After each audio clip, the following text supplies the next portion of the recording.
সেলিম ভাই, এই যে মর্মান্তিক একটা ঘটনা, এই যে রামিসা রামিসা কোনটা ওই যে মিরপুরে যে মেয়েটা মিরপুরে যে দর্শন মেয়েটা হয়েছে দর্শন হয়েছে, এই যে ওই মেয়েটা। রামিসা। তা আমার এই 8 বছরের মাসুম একটা বাচ্চা কি অপরাধ? নিয়ে রামিসার বাবা দুঃখ প্রকাশ করে বলল যে এই দেশে বিচার হয় না, এই দেশে বিচার হবে না, আপনারা বিচার করতে পারবেন না।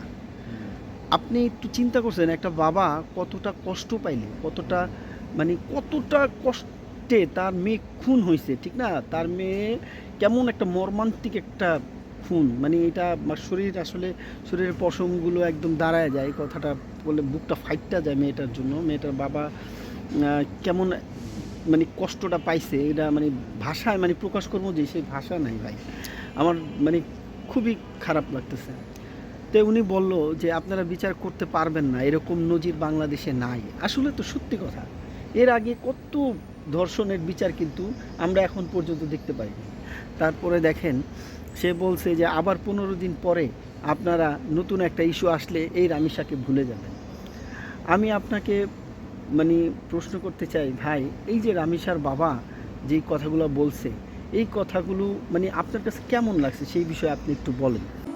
আমি এই কলজাটা ছাড়া আমি থাকবো কেমনি? আসলে আমাদের দেশে এরকম রামিসার মতো অনেক মেয়েরাই ধর্ষণ হয়েছে অতীতে। অনেক মামলাই এভাবে রানিং আছে, অনেক মামলা আছে, দেখা গেছে যে কোর্ট পর্যন্ত যেই থেমে আছে। এখন কথা হলো যে আমাদের দেশে এখানে পুলিশ কিন্তু ঠিকই আসামি ধরে, পুলিশ কিন্তু ঠিকই আসামিকে ধরতে সক্ষম হয় বা হ্যাঁ। তারা ধরে নিয়ে যায়। তারা নিয়ে যখন আসামিকে চালান করে দেয়, তখন কিন্তু আমাদের দেশে যে আইনজীবী যারা আছে, লয়ার যারা আছে, তারা করে কি, টাকা খেয়ে এই আসামিদেরকে আবার এদের মামলাগুলোকে হালকা করে এদেরকে দেখা যায় জামিনে মুক্ত করে দেয়।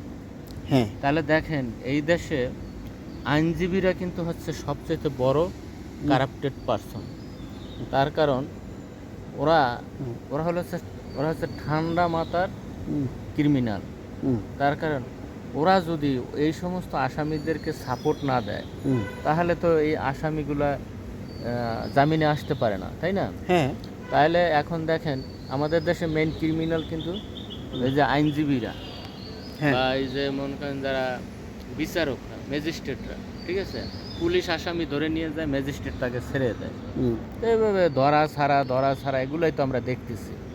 যার জন্য রামিসার বাবা সেও কনফিউজ, সেও জানে যে আগামী 15 দিন গেলে দেখা যাবে আসামি জামিন পেয়ে যাবে, হ্যাঁ, টাকার কাছে সব কিছু বিক্রি হয়ে যাবে।